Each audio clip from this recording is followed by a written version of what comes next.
جناب عبد الرحمان شافی صاحب سے درخواست کروں گا. شافی صاحب. عبد الرحمان شافی صاحب. شانی صاحب. شافی تخلص ہے آپ کا؟ نہیں، شانی ہے. شانی شانی. شاعر بھی ہیں آپ؟ شاعر بھی ہیں؟ نہیں، شاعر تو نہیں ہے، ویسے ہی ہے. بس یہ لفظ. حضور السلام علیکم جی. وعلیکم السلام. حضور، آپ کے نزدیک وہ کون سی شرائط ہیں جن کو اختیار کرنے سے مسلمان امت میں اتحاد ہو سکتا؟ وہ شرائط ہم تو نہیں بنا سکتے، کیونکہ امت کے معاملات میں اللہ اور رسول بہتر جانتے ہیں. ٹھیک ہے نا؟ ہم کون ہوتے ہیں اپنی طرف سے نئی نئی شرائط بنانے والے؟ اس لیے یہ پتہ کریں کہ حضرت اقدس محمد مصطفیٰ صلی اللہ علیہ وآلہ وسلم کے سامنے جب خدا تعالیٰ نے امت کے اختلاف کے معاملے کھول دیے تو آپ نے کیا تجویز فرمایا؟ جو نسخہ آپ نے تجویز فرمایا وہی چلے گا. آپ نے اشارتاً بھی یہ نہیں فرمایا کہ مولوی مل کر اسلام کو اکٹھا کر لیں گے،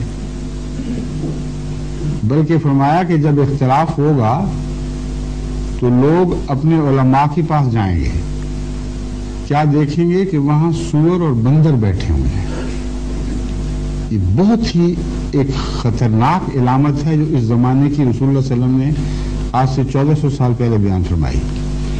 اب امت کا رسول اپنے علماء کو تو گالیاں نہیں دے سکتا، اس لیے یہ کیا بات ہے، عجیب حدیث ہے کہ جب اختلاف ہوگا اور بے چینی پھیل جائے گی تو لوگ لازماً علماء کی طرف جاتے ہیں، تم بتاؤ کیا کرنا ہے، تو وہاں سور اور بندر بیٹھے ہوں گے.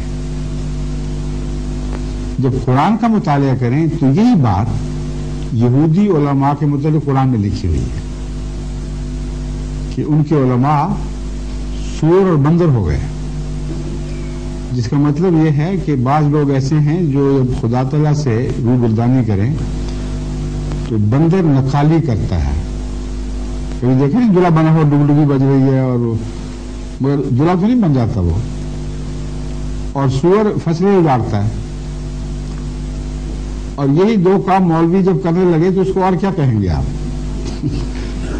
اس لیے حضرت اقدس محمد مصطفیٰ صلی اللہ علیہ وآلہ وسلم کے الفاظ پر گہرا غور کریں. اگر وہ قرآن میں پائے جاتے ہیں تو لازماً درست ہے حدیث. پھر یہ بحث اٹھانی غلط ہے کہ راوی کمزور ہے یا طاقتور ہے. اور دوسری بات، قطعی حدیثوں سے ثابت ہے کہ آن حضرت صلی اللہ علیہ وآلہ وسلم نے فرمایا کہ میری امت بھی آخری دنوں میں یہود کے مشابہ ہو جائے گی. اتنی ملے گی جیسے ایک جوتی دوسری جوتی سے ملتی ہے. اور اگر یہ گناہ یہود نے کیے ہیں تو میری امت میں بھی ہوں گے، اور وہ آج کل ہو رہے ہیں. اس لیے جب امت مشابہ ہو گئی اور قرآن نے پہلی امت کے علماء کا وہ نقشہ کھینچا ہے تو وہ کیوں مشابہ نہیں ہوں گے؟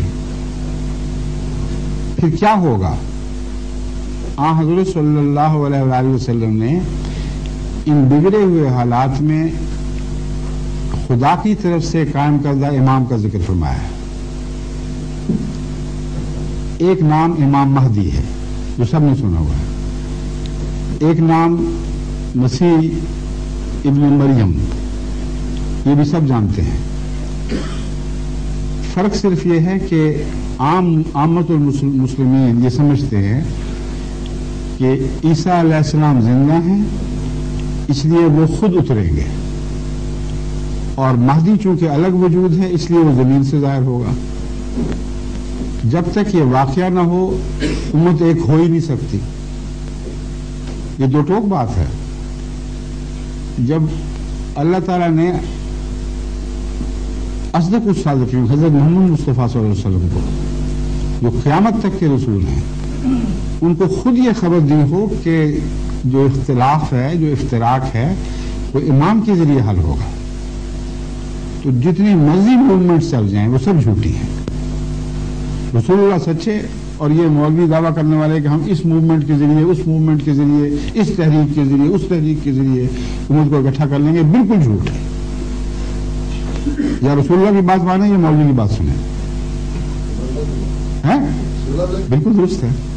تو آپ نے ایک جگہ بھی بگڑے ہوئے زمانے کے مولویوں کو امت کی اصلاح کا ذمہ دار قرار نہیں دیا.